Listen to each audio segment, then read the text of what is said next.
I would love to hear about strategy for splitting. Strategy for splitting hives? Okay. I want to increase my numbers, but I also want to keep my honey production. Okay.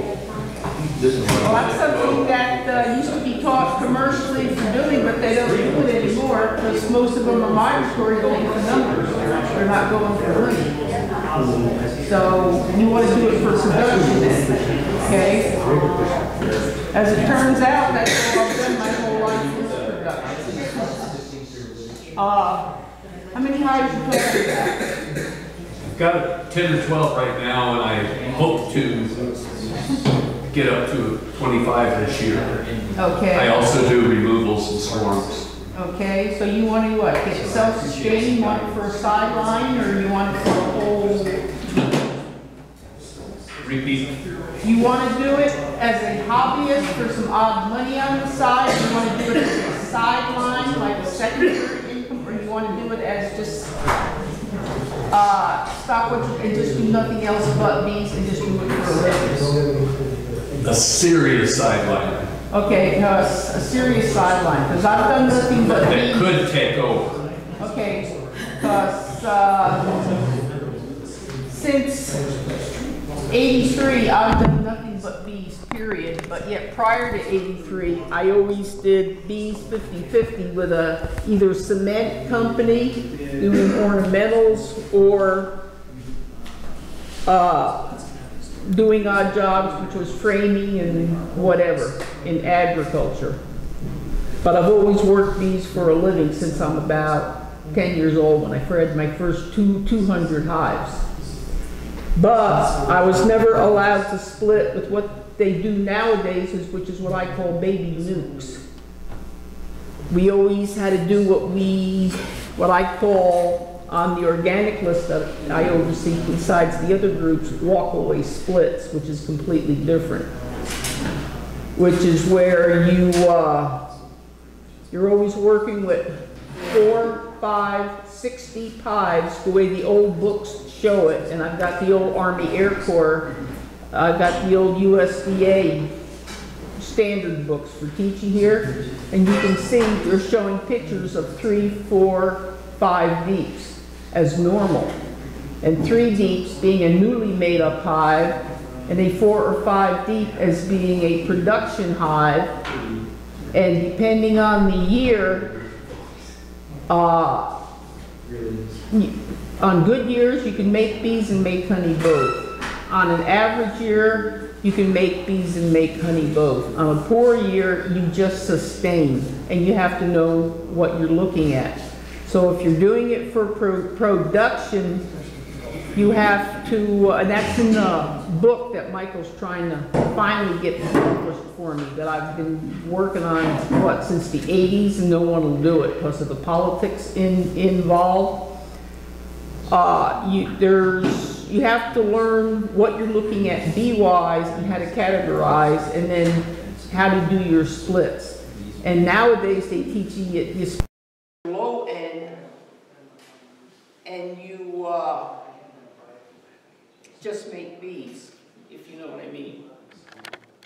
I grew up, there was low end, and then there was the high end. And if we wanted to make bees and honey, both, we always split from the high end. We might have back-fed to the low end, but we didn't split them. You might add 1 or 2 frames of brood to change your number sequence for how fast they built up, and then let nature take its course, but you always learn to work from your upper 1/3, which is completely in reverse of what is taught today, because it was all stopped for teaching back in the 80s. And what that means is, if you go out in a bee yard and you've got, say, 20, 30, 40 hives, but you always have 2 or 3 even out of 20 hives, or 5 or 6, that are double the size or triple the size of the lower end. You learn to look at and eyeball what you're looking at. And then you start doing the math for calculating for building up fore crop. And I talk about this every spring, working hives up which is where you backfeed from the strong, which is Robin Hooding, to help your weaker ones come on so they come on faster. And what that means is when you do the math and working bees up with naturally sized bees that change over every 17 to 21 days, rather than today closer to 25, 26, 27 days, you start calculating your brood cycles against what you're looking at with bloom in the field by looking at what your nodules are for the bloom buds coming on, and then calculating how much you're seeing, how long you think it's going to be there, the order for what you're seeing it, depending on how the rains go from year to year. And then you start doing the math. Well, with a weak hive, you can go from this to this and finally get to a frame after maybe 4 cycles. Yet with a strong hive that starts a year with 2 or 3 frames of brood, where you've left them strong, you can go from 2 to 4 to 8 to 16. If you start with 3 frames, you can go to 3, 6, 12. And see how it speeds things up. If you have a hive that can start with 4 to 6 frames where you keep them strong, 4 to 5 deep, you can go from 6, 12, and by the 3rd time, that's when your swarms start out in the hills and you're picking up ferals coming around because they've outgrown the nest real fast. And that's where they either have to have room to grow or they have to kick mama out and, or, you know, whatever for another abode. But yet in the field, in the true feral, where bees go into cavities, the stronger ones normally pick bigger cavities, which means you're in bigger tree cutouts, bigger caves, bigger openings in the sides of homes and that, with your eaves and your sides, where you've seen some people take the side of a house off and you got wall-to-wall bees for 12, 14, 16 feet, versus today, in some of the stuff, you barely got little tiny idiot hives. And there's a big difference as to how that happens in the amount of swarming for getting things going. So when you work a yard up in the spring for production, you always take from the strong. So if you can go from one that's like this, but give it 2 frames of brood, all of a sudden you've more than quadrupled what it's doing if you're giving it frames covered with nurse bees to up the production up. But you've got to have pollen and you've got to have fresh nectar coming in, so you're looking at your bloom around you. And if it's already in sequence, you can do that. If you're in February now and you've got strong hives with full boxes with some up in the 2nd box already, which most people can't fathom because it's just started, they won't normally see it for another 2 cycles themselves, you've got a 2-month jump on them because you've got 2 17 to 21 day cycles. So you've got a good 4 or 6 weeks ahead that other people just starting with these little baby things can't even contemplate till May or June. It's like, how are you making honey? You don't know what you're talking about. So it's learning what you're looking at, learning what to leave in the hives, learning how to sequence the frames, which is what Karen's going to be going over with here.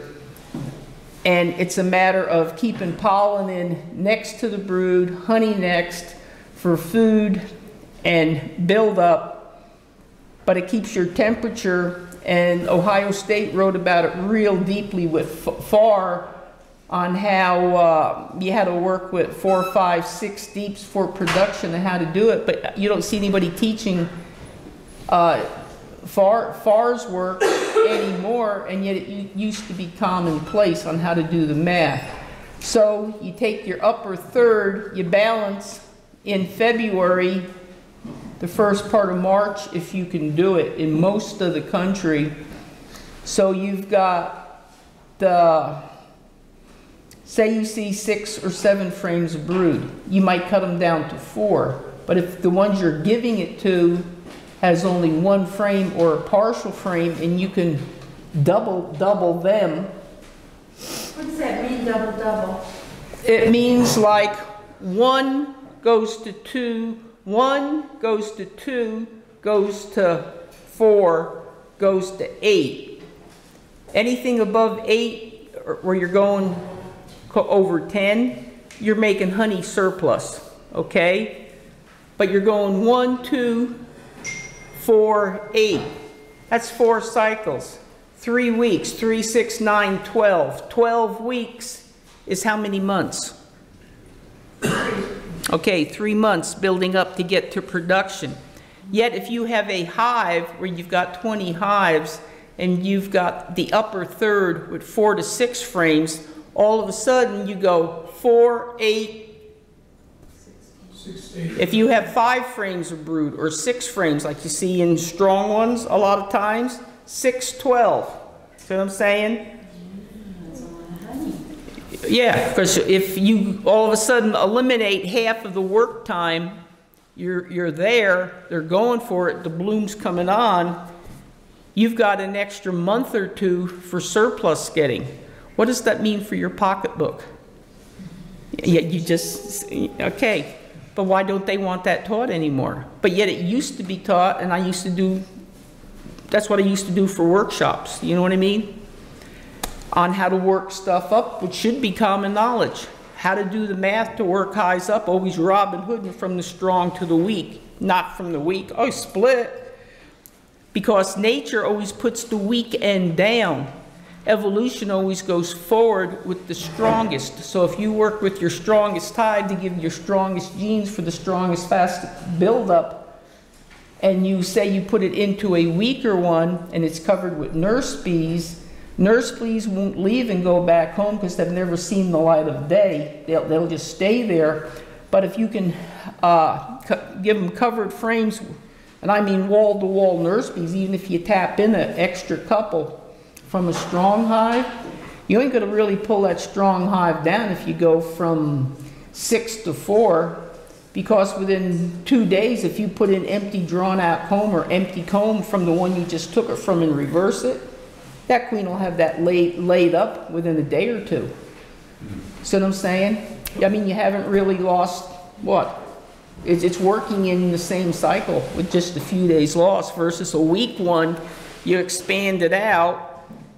You're trying to get it to draw. You're putting in comb. You make it cooler. It goes slower. You can get chill brood. You can kill it. You can slow it down even more.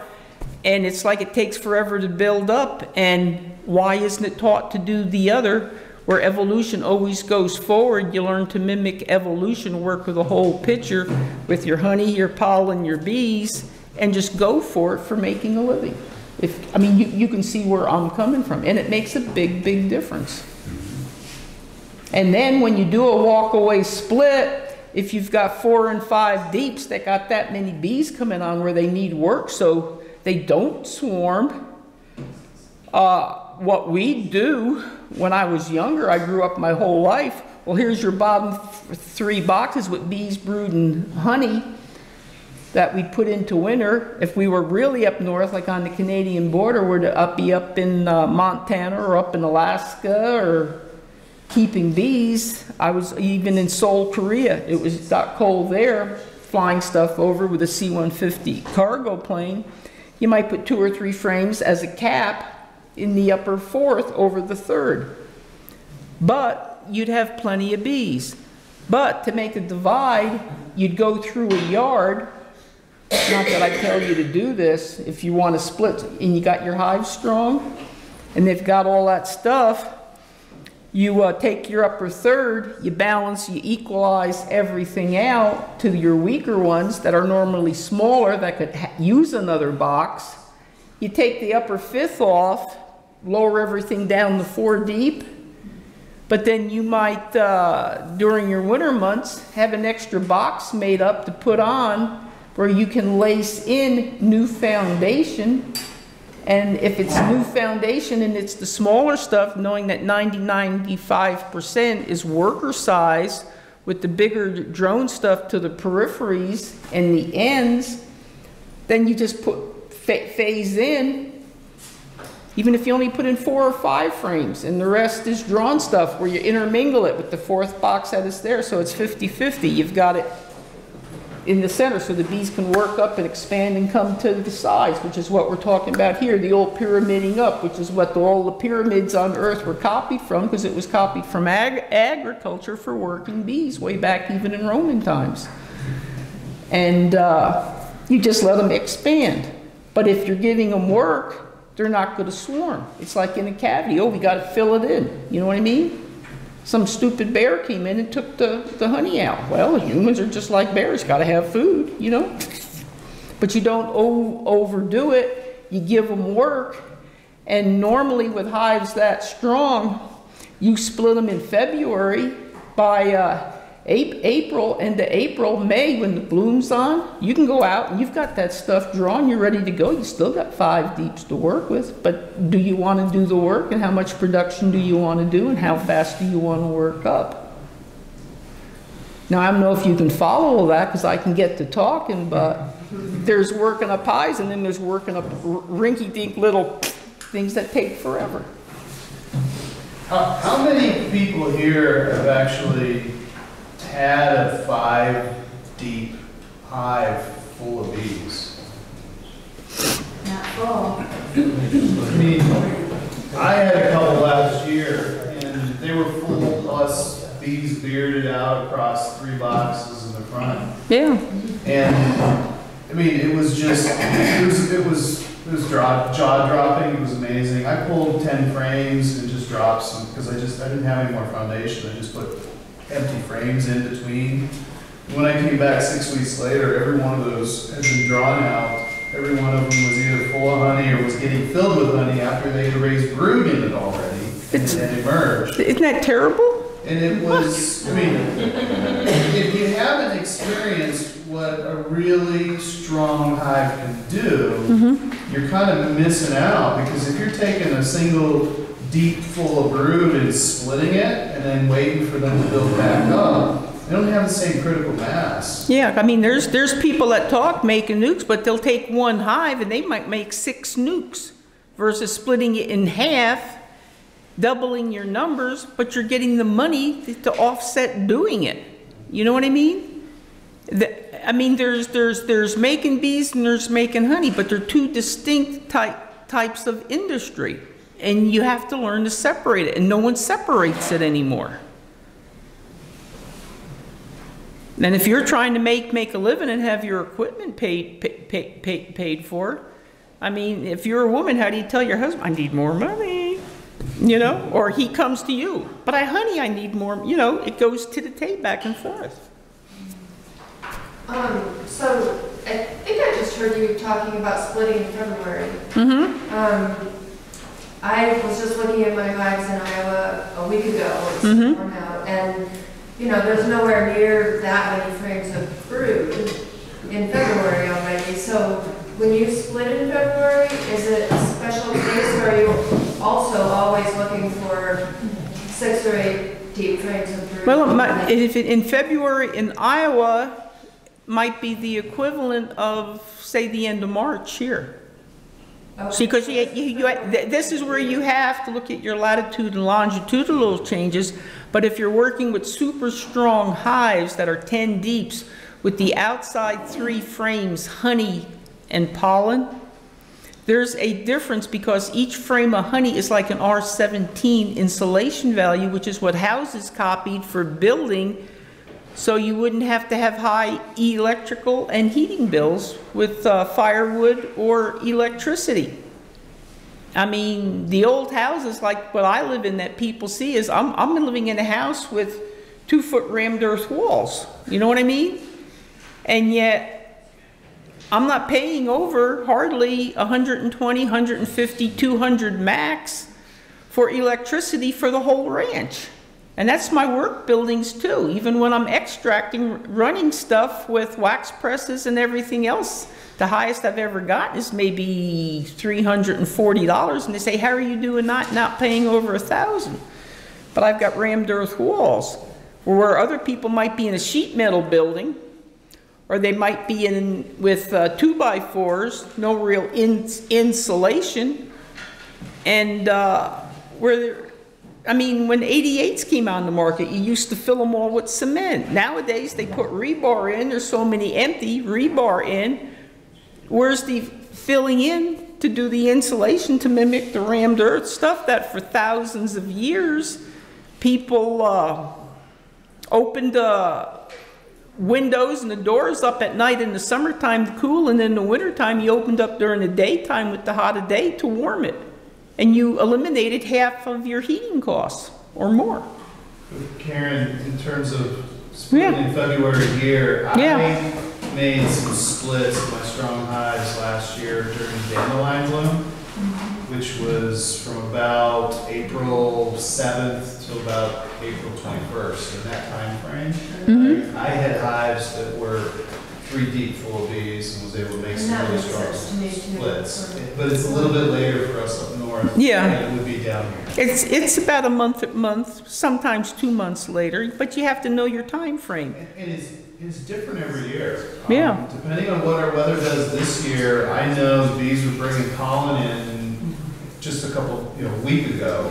And so that's triggered something, and depending on how these next couple layers of blooms, the fruit trees, dandelions, we could be in for a early there's no break. spring, Or or things could balance out, and we could have a cool May, and it kind of stretch the blooms out again. So I really like the idea, because I don't want to feed when I don't want to feed at all, and I certainly don't want to feed to raise queens, but if I can take advantage of the natural blooms to make my splits and know the bees have nectar coming in, and they're going to be able to feed those larvae, I think that's a great time to do it's it. a pollen and nectar thing for making splits, working with 3 deeps full of bees, brood, and stores. And the old thing was bees, brood, and stores. And then you'd put an empty on above for going up and 1 below, so they could go higher or they could go lower.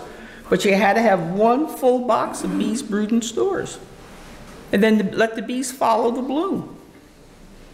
So you're talking right, but it depends on where you're at and how the climate changes from year to year, and it goes in 10, 15, 20-year cycles. So you just got to learn to watch it. You got to learn to eyeball. You're saying I'm not old enough yet to know these things. No, you do it your whole life. Because what I've seen in some years, I'd say, oh my God, the last time I saw a sequence like this was back in the early 90s or back in the early 60s, or, your mind kicks in, because the real super years, you might only see 3 or 4 times in your lifetime, but your average to good years, now that's a whole different gig. So you learn to do the average stuff, but when you get the super stuff, man, you learn to. Well, see, I just started paying attention to this stuff 3 years ago. Well, see, you're on a learning curve where you're just now getting there, and now all of a sudden it's like it's kicking in, and now it's like you're being infused, and it's like, do you want to go for it or don't you? It's like you're being played. But you're the type to where it looks like you want to run for it and go for it, but you don't go with the weakest, you go with the strongest, and you backfeed them to average them out, and you do it based on when you first see your pollen coming in, because fresh pollen is what starts kicking stuff off. But then you got to have the honey, because more brood is more honey needed for feeding the brood for the royal jelly. That takes down for the insulation should there be a late chill factor, and you've got to put all the pieces together. So Nate knows what he's talking about. Joe knows what he's talking about. Karen, I mean, you've all got to go through it. Everybody has different plants that are major honey-producing plants and nectar-producing plants in their locations. There's no one rule of thumb. You really need to get to know them. And I've started just writing down when things bloom. And I know when the dandelions bloomed last year compared to this year. And I know when maplewood pollen was first coming in last year compared to this year. And you see a shift of a couple of weeks from year to year, and the bees respond to it. Division of labor used to be talked with doing strong splits, because if you do weak hives, you have to have so many bees to cover the brood to keep it warm, okay? And once it's going, it has to be kept warm. If you do it with wall to wall, where you've got the honey for insulation, let alone the pollen and the honey, which is feeding, which is heating for the body, for your flexing and stuff, you split with bigger hives, you got more division of labor, so you can cover your brood. You've got the honey for insulation, but you got the extra flyers to go out and get the fresh stuff, and the more flyers you have that can go out and circle to find what's there is a greater circle. And where some say, oh, they only fly a half mile, they fly 2 miles. Strong hives can fly up to 10, but you gotta have them strong, versus the weak stuff that can only go so far, and then they gotta be home because they've got to be feeding what's there to stay on top of it, because there's no backup reserves. So you've got to take all that into consideration for a whole picture.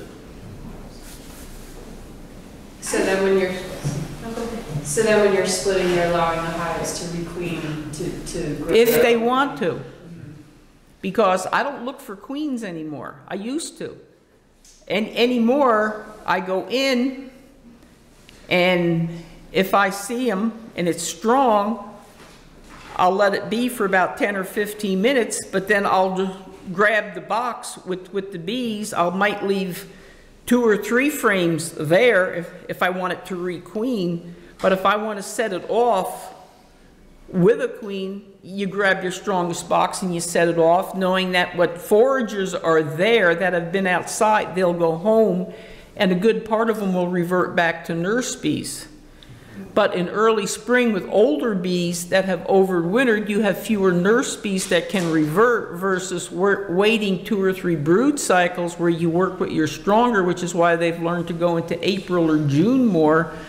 And so you've got bees, once they have changed over from your winter to your spring conversions, just like in your fall to your summer to your fall conversion, you've passed a cycle to where you've got nurse bees that match for what you're dividing with. See, and all that comes into play, and so it's learning a whole picture effect for what you're looking at, based on time of year, based on the number of frames, based on the bloom you're looking at, versus whether things are winding down with the bloom or they're starting to kick up and wind up. And you've got to take all that into consideration doing swarms for working up.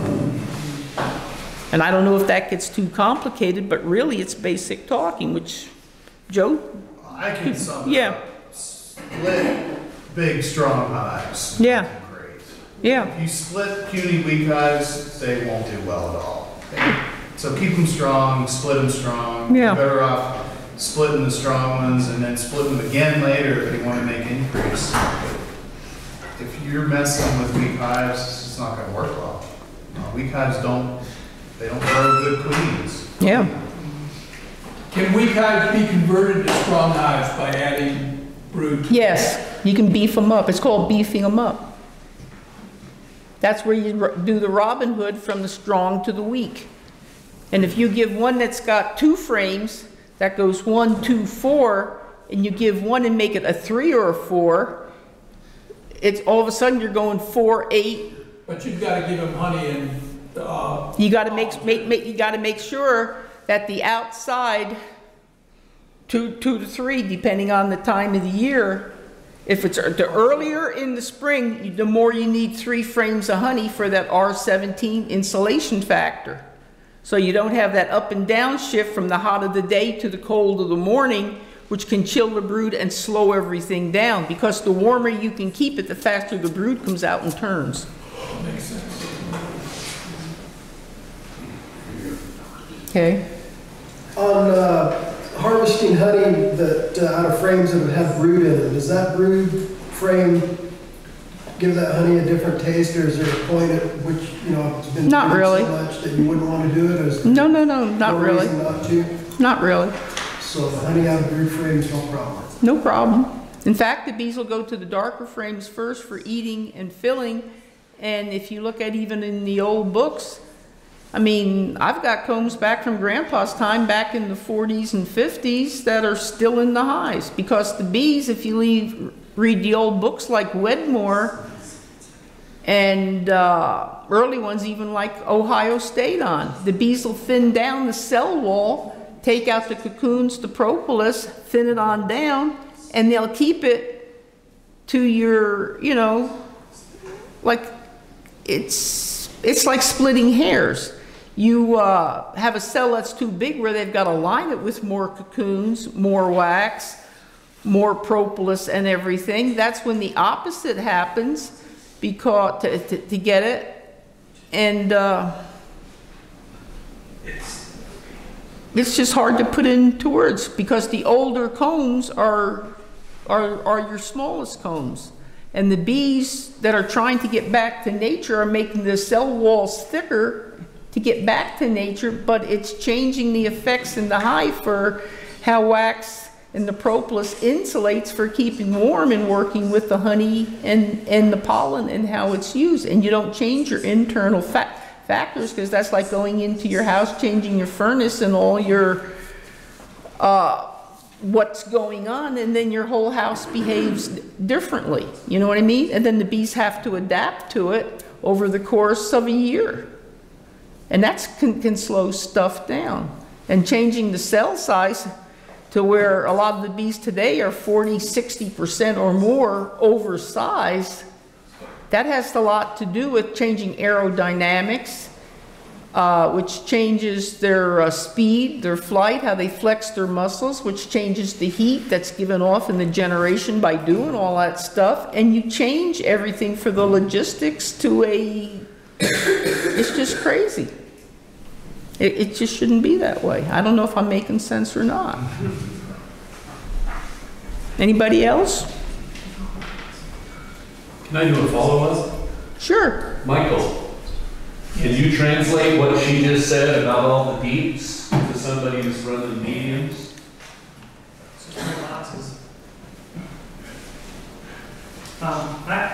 The thing that's different when we run all 8-frame mediums is that they do a lot of it in a box rather than the frame, which changes a lot of things as far as ease of managing more hives. But the concept is the same. You want to make your splits strong because they have critical masses, as Dee usually calls it, to get going. You know, you make a small, weak split, it doesn't build up fast. You make a big, strong split, it builds up very quickly. You really need to see a bee colony as an economy. A bee colony is an economy. That's what she was trying to explain, all the details of this, of why the stronger beehive is doing better, because it is an economy, and it's like being dirt poor and you don't have enough to pay your bills. That's the struggling little colony here, where you actually have a surplus and you can put a little in the bank. That's the strong colony that actually has a surplus. They've got enough workers to easily take care of the brood, to easily raise as much brood as they want. And so if they're barely struggling to raise a little bit of brood, it's like the only thing that's stopping them from raising more brood is they don't want more. You know, there's plenty of bees to do it. And there's a queen that can lay 3,000 eggs a day, and there's enough bees to take care of that many eggs. And so that's a hive of critical mass. So if you make a split that's close to critical mass, then it can rapidly build up. If you make a split that's weak and that doesn't really matter how the bosses are. It's still the same concept. You know, it's still, you want a strong split, not a weak split. Another way to look at it is I guess I like the overhead view. You know, they have to pay their overhead before they can make any profit. They have to pay the rent. They have to keep the brood warm. They have to haul in enough to feed the brood. They have to haul in enough to feed the nurse bees that are feeding the brood. They have to, they have to have enough foragers to bring in all of that. You know, plus enough nurse bees to raise that brood. I think this is kind of a little bit sidetracked from that, but I think an awful lot of people judge it too quickly when they don't take into account that, you know, there's this many bees and there's this queen in there and they're not building up fast and you're going to find the queen for it. Well, this many bees can only raise so much brood. That's why you make a strong split, because this many bees can raise a whole lot of brood. This many bees just can't raise, this many bees can, you know, twice as many bees can raise 4 times as much brood. That's why you backfeed brood to make it stronger. Right. Does that make sense? Yeah, thank you. Okay. I had a question. So So you said that when you were a kid, you did the walkaway splits the way you define them. And I was wondering, could you expand on that? Like, how do you define a walkaway split? How do I define a walkaway split? Yeah. It's a full 10 deep box of bees brooding. In other words, the 4 center frames would always be brood covered with wall-to-wall nurse bees. When you looked at it, you'd look into a hive in the 3rd deep, look at the 2nd one below it, and if you've got 2 hives full of bees from about the 3rd frame into the 3rd frame on the other side, you go, well, I can do this. You know what I mean? Because it's full of bees brooding, whatever. And then, so do you take some of them and put them in a box? I just rip the box off and set them on another. Oh, you do the whole box? Yeah. Oh, You okay. just would do the whole box of bees brooding honey. But then, you get them out of Dodge, right? Do what? Move them more than 3 miles? No. They'll stay? That's what the walkaway. You want not. You want drive. Gas. I've been keeping bees 43 years. I have never moved a split 3 miles away. No, seriously, to do a split, you can go from one side to the other, but you got to change the orientation. I mean, you can do a walkaway split and do them in hives every 2nd or 3rd hive in a row, because the foragers will go home, they can revert even with a strong one. But the nurse bees that are covering those frames, when you see those clusters, they're going to stay wherever you put them, even if you only put them 2 stands over. Or you can even see stories in old books on how to do splits by facing the front, keep doing it, taking the 3rd box off, setting it right down behind, facing the opposite direction, and they're side by side. It's just one's going this way, one's going that way. But it's learning how to work with nurse bees versus foragers, because nurse bees, never having been outside, they don't fight to go home. They just stay where they're at and stay with the brood. But then you got to have the pollen and the honey sources there, so that in a few days, as they are older for foraging, where they have lost it, within 10 to 14 days, they're out foraging, but in the meantime, you've got all your brood taken care of. Then the only thing they have to take care of in early spring normally is water. And water in early spring, if you have the cold with the night and they're giving off the breath, where you see that underneath your top covers, your inner covers, your water droplets and that, well, they'll eat the condensation back for water, and that saves flight too. Other than that, they'll just forage for the closest water, but it's nothing hard because they've got honey and pollen. That makes a whole lot more sense now why on the listserv you preach 4 Ds. That makes a whole lot more sense. Thank you. Okay? Besides the extra work and the stress on bees, why would you not just drive? Or what's the downside of driving or taking the splits a long ways away? I've done that. I mean, I do have 30 yards. That's what I'm saying. Like, But there's changing bees, and then there's doing splits. And normally, when I take bees to another yard, I'll take a whole hive. But then once I get there, having moved the whole hive, knowing the foragers will not go home, you do a split. You can move 4 hives, but you're ending up adding 8 hives to another yard. If you can follow what I'm saying there. But you're doing it with the strong, with strong, where it's like you're pasturing cattle from overgrazed area to an area where they can graze more. So you're hauling bees in or you're hauling bees out.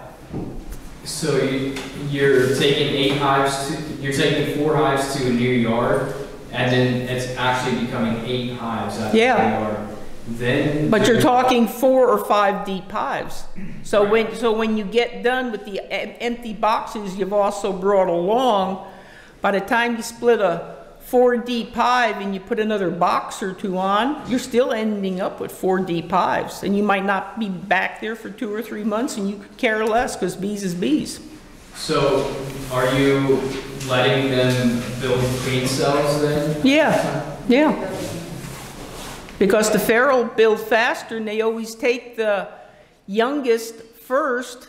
It's not like they're taught where they do the grafting and they're working with your bigger larva. You're looking for stuff that's larva no more than the size of eggs, not more than 12 or 16 hours old. You're not talking 2 or 3 days. And there's a big difference, because the youngest you can graft with into a strong hive can speed up the queen rearing cycle from 21 days down to 17 or 15 or more. And I showed that to the government, because the bees in an emergency always go for the fastest producing to get through it, so they're queening and going. And just to save a week, by the time you do it throughout the course of the year, looking at the brood and how it builds on up with speed, you can gain an extra months to 8 weeks of work. And that means a lot by working with the youngest cells. Besides, they're normally healthier too, because they got better royal jelly. Okay. Do you find it important to reverse the field force when doing a split? You can do that. That's an old trick too. If you have weak hives and you don't want to move the brood around because you don't have enough brood, it's too early in the season yet, but they're starting to forage real good, you can, if you want, exchange places between strong hive and weak hives. And even during the active year, you can exchange places between strong hives and weak hives.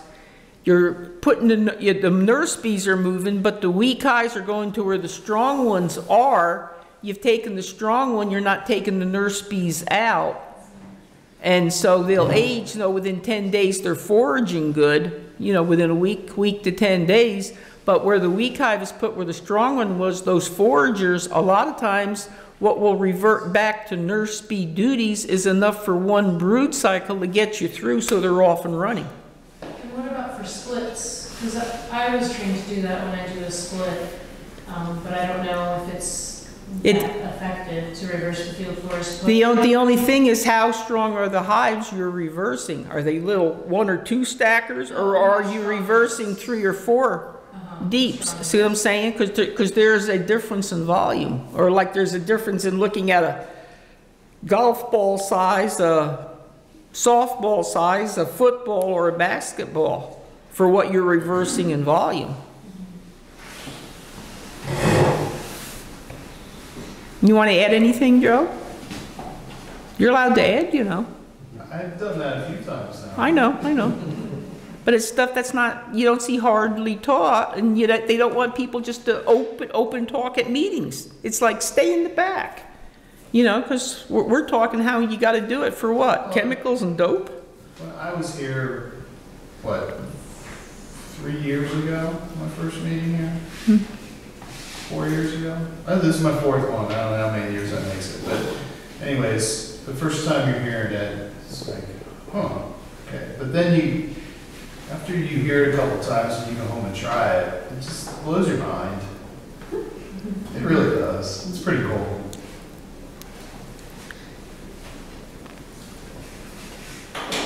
Okay.